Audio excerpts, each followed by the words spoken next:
Hi, I'm Mara Webster with In Creative Company, and thank you so much for tuning into one of our talks today. We are a year-round talk series bringing you the best creative voices across film, television, theater, and entertainment. And today we are really fortunate to be joined by Ariela Barer, who's currently starring in the ABC series Rebel. And you yourself have been really outspoken on a lot of really fantastic issues, particularly on social media, whether it's talking about unions or the recent storms that happened down in Texas and the lack of housing made available for people during inclement weather. And so when you got the script for this show, did you feel that thematically and what the show wanted to approach and the stories that it wanted to tell actually really aligned with a lot of your own self as well? Oh yeah, absolutely. I mean, Erin Brockovich, first of all, is a legend. Admire her. I've loved her for a while, and I think specifically the show is very in line in what I have been wanting to do, both politically and in like political art. I think it's like the perfect combination of addressing very real social issues and also like giving it to you through the lens of the people experiencing it, and that sort of like firsthand experience, making it a bit more accessible to people who might not like be totally informed or aware of like these concepts or hear, a social justice movement thing happening and aren't initially like drawn to that. I think it's a nice way to make something like that accessible and like fun and interesting for people. And the show has a really specific tone and kind of a mix of different tones because it's not a procedural, even though there are legal elements and cases that are being brought forth in the storylines. There's a lot of really great comedic moments. There's the family drama at the center of it as well, and a lot of heart in these characters. So what were the early conversations that you had with Krista Vernoff, who's the creator of the show, that really helped you to understand what that overarching tone and that mix of tones was going to be? She's very adamant about a very specific tone that she writes, that she would have like tone conversations with us at every rehearsal and Zoom call for table reads, because she has a specific kind of upbeat tone with a lot of levity, even in these like really dark moments. That's very human, but as an actor it's kind of hard to do because you don't really see it a lot. And it wasn't until really she did a screening for us to watch the first two episodes so she could be like, do you get it? Do you understand what we're doing? And we all kind of went, oh, I do. So it's like something kind of clicked midway through after we got to see that. At least for me, can't speak for everyone, but something really clicked. I was like, I understand what you mean. It's a very specific tone and it works because it also like, it's a difficult subject matter to watch, like people's lives affected like this. And I think it's hard to watch something that feels that bleak as well. And I think it's actually really human to like understand it through humor and love and joy and brightness. So like I think it's tapping into something really special there. When you had aspects like the table reads that you were just mentioning and the opportunity to suddenly be on set with the rest of the cast and start having a lot of those collaborative conversations together, so much of working on a pilot episode is everybody figuring out what each other's working styles are at that point. So what was that journey of really figuring out what everybody's stylistic approach to their craft was and figuring out what that overall cohesive feel and approach of the show was going to be together? Yeah, I mean, it's interesting with the COVID of it all. It's a little harder to have those conversations because we have the mask and the shield and we're 6 feet away from each other. So it's kind of very much like learn by doing. Also because just due to circumstances, we shot a bit out of order. So my first scene was actually late episode 2, and then I went like backwards. So it's kind of very much just trial and error for me, but it's also nice. I get a lot of scenes where I'm just kind of in the background observing things, and I, as Ariela, also get to just sit and observe and watch process, and it's amazing because you're watching like these heavy hitters that I've admired forever be so human in front of me, and it's very inspiring. And Katie Sagal, who plays the titular role and is your mom in the series, there's a really interesting dynamic, even just in the pilot episode, between the two of them. And we learn little details about the fact that your character was adopted when she was 6 years old, and she was named Ziggy after their obsession with David Bowie. And when you're going through particularly a pilot script, and that's the first foundational details that you get, but they tell you so much backstory. What's your process of really pulling out a lot of those minute details that actually give you so much foundation to who a character is going to become on screen?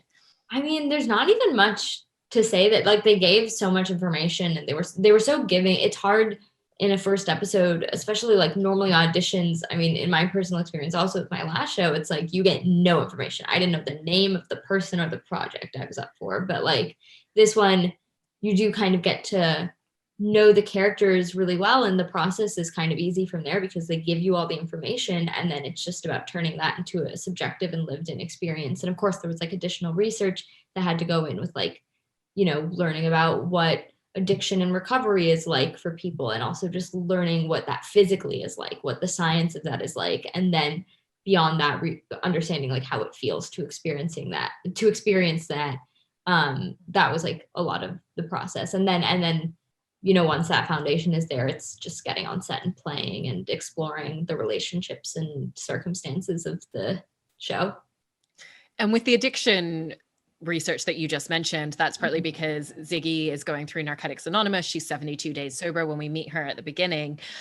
So how did you really craft out and work with Krista on a lot of the details of the backstory of what that was? Because I believe it came from medication after an injury, that she became addicted. So how did you really figure out not only what that meant to her as a character, but also how that plays into so many of the interpersonal dynamics within her family?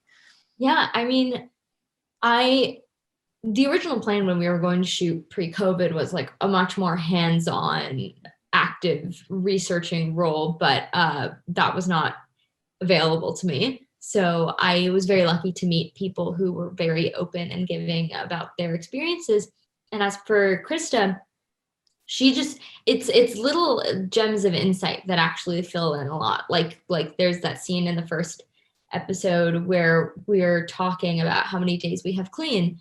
And I misspoke on set during a take. I messed up a line and I said like, I have 72 days clean behind me. And she like came up after that take and she was like, just so you know, you have 72 days clean. It's not behind you. You have that. You own that.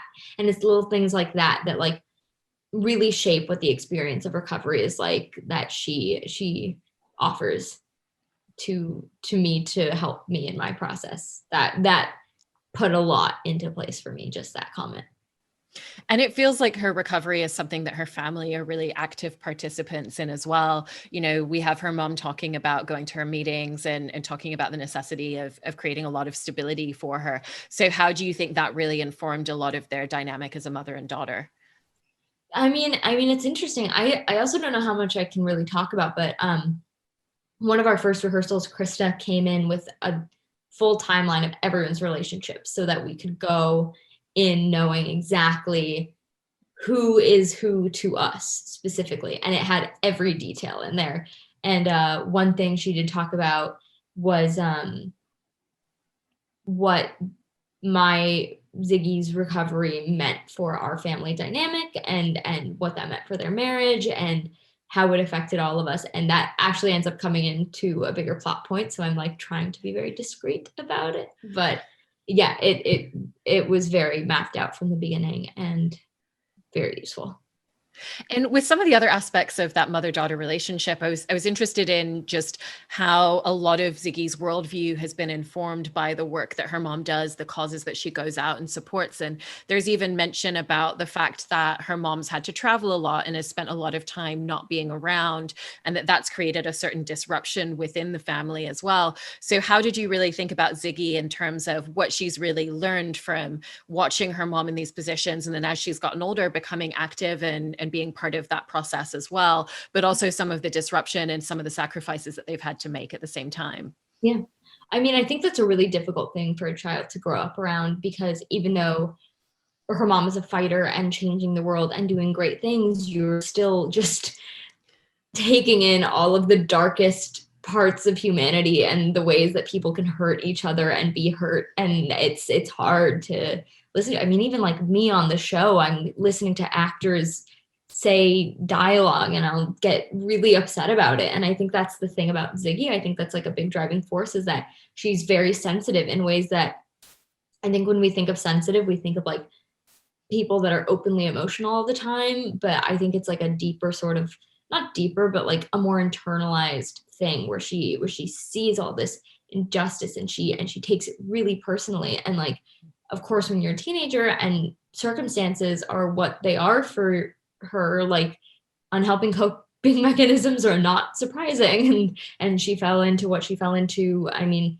and I could speak to that more personally. I don't know. It's more like my own subjective work that I had done on it, but like I think she fell into she fell into unhealthy coping mechanisms, and her arc in the season is more about channeling that hurt and pain and frustration and anger into productive things, and changing the world and taking after her mother, while also like learning about the sacrifices a lifestyle like that requires. That's a big thing in the last couple episodes. Yeah. There's also a really interesting aspect in terms of the moral ambiguity of how far they're willing to go for the causes that they're supporting. And, you know, we see early on with her mom, it's like, okay, she'll barge into someone's office, she'll bring a bunch of people, she'll sit in reception, and she knows exactly how far she can push something as well. So did you think about what the structure of those moral lines and the places where Ziggy's willing to push things for herself as well would be? I think that's actually what Ziggy is learning throughout this series. She makes decisions that, I mean, just in the last episode we shot, I would never have assumed she'd make in episode 1. And yeah, I think that's actually, I think you just touched on something really important to her arc, is she's learning what those boundaries are for herself and how far she's willing to go. I don't think I have a concrete answer for that yet. It's like coming up in future episodes. It's a good tease. No, really. Like, that's, if you're interested in that, then keep watching.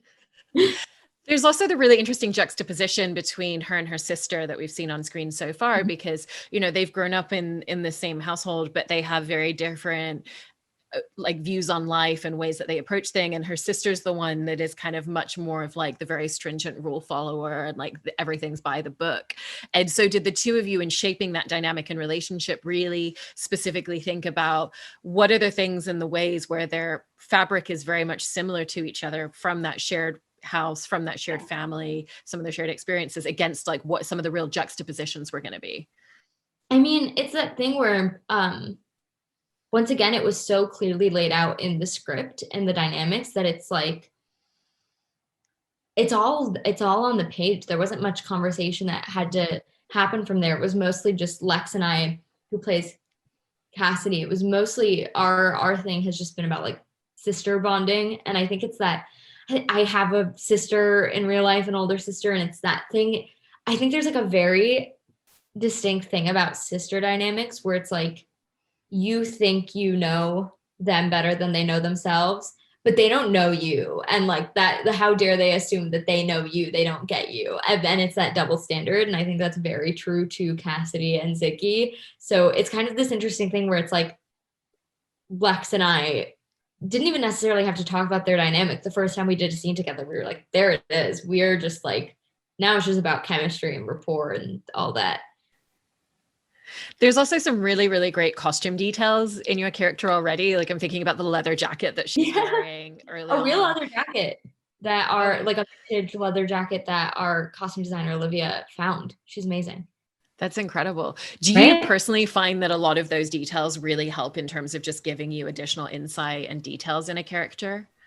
Yeah, I mean, one thing that I thought was really interesting, we did 9 fittings for the pilot, for my character specifically, because it was really hard to find Ziggy's look. I think everyone was going for something really specific, and I didn't understand what was happening. And then it wasn't until I had a conversation with Krista and our director, Mark Webb, about it and kind of where her arc was going to go that it clicked and it made a lot of sense. And it's actually kind of been interesting how Ziggy's style has evolved and how she feels different in her body and presentation as the series progresses, I think is really interesting. And it's subtle and not even directly addressed really. But Olivia also has been extremely open to collaboration and talks of like, where is the character at this point, and what does this mean, and how is she going to move forward? What are we like showing that's going on within her with this outfit?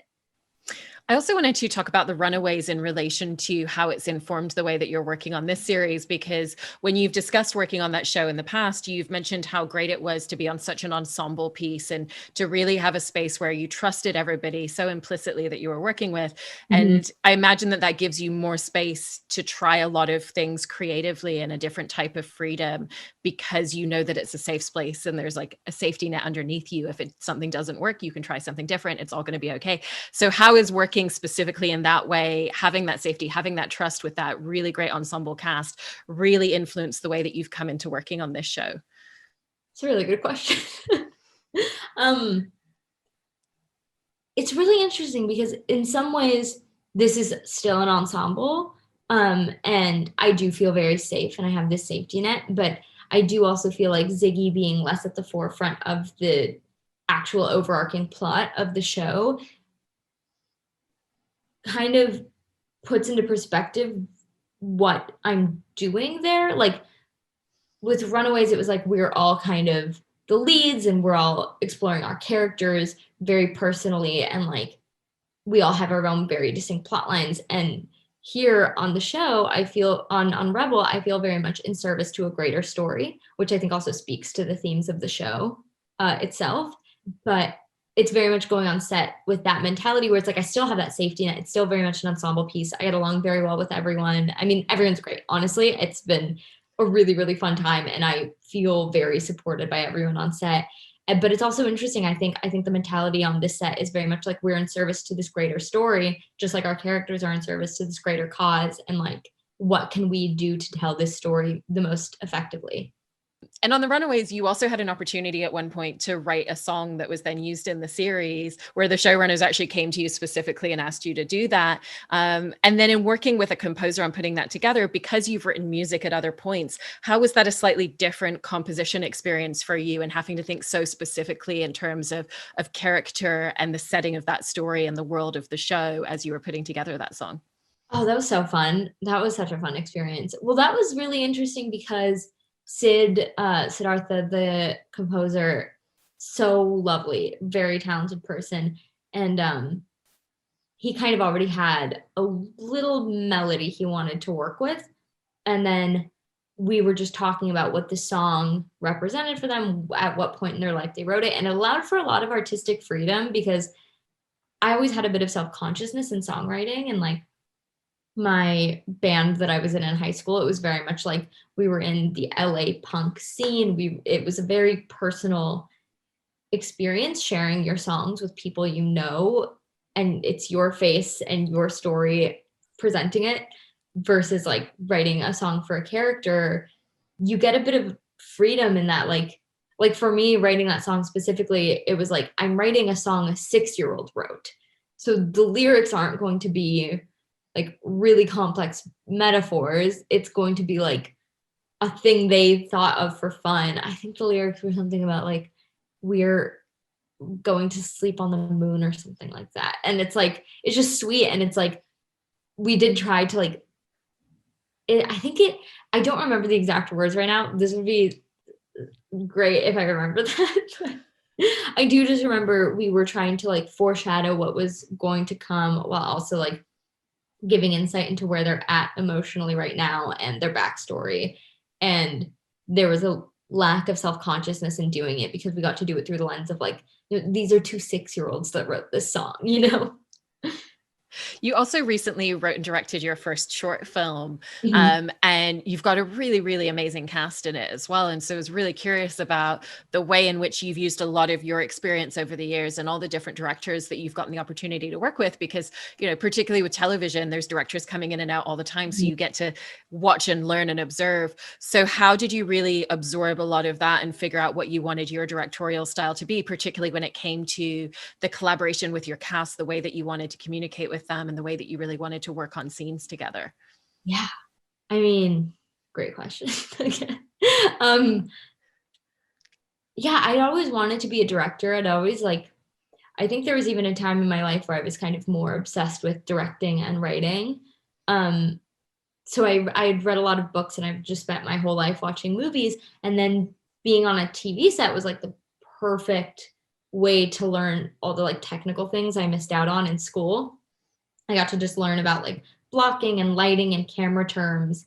And like, it's like really funny little stories of how I learned things. Like I remember I was friends with one of the camera operators, and a director was yelling at him to do like a pan up, but he kept doing a pan up, and the director kept saying pan until he did a tilt, and the director was like, there you go, that's what it is. And he turned to me and was like, that's a tilt. And now I know the difference between a pan and a tilt. And I have impressed like film student bros of mine who have like helped me with my projects, because I'm like, I know those technical terms. Because it's like little funny stories like that where I remember forever, because I'm also like, I don't want the camera crew making fun of me because I don't know the difference between a pan and a tilt. So, and it's also just nice when people realize that like you're there to learn every part of the filmmaking process. Like people are really excited to teach you, like, especially on a show like Runaways and Rebel, like you're working with really, really seasoned professionals that are like very, very, I mean, experienced and like good and quick and smart. And so people are really excited to share that type of information. And it's been really nice. Well, I look forward to seeing your short when it comes out, and congratulations on There everything. are many tilts and pans and camera movements. The camera does this the whole time. I'm kidding. Oh yeah. Well, I can't wait to see it. And congratulations on everything with Rebel. Really looking forward to watching the rest of the season. And thank you so much for today's conversation. Oh, thank you so much. I hope you have a good rest of your day.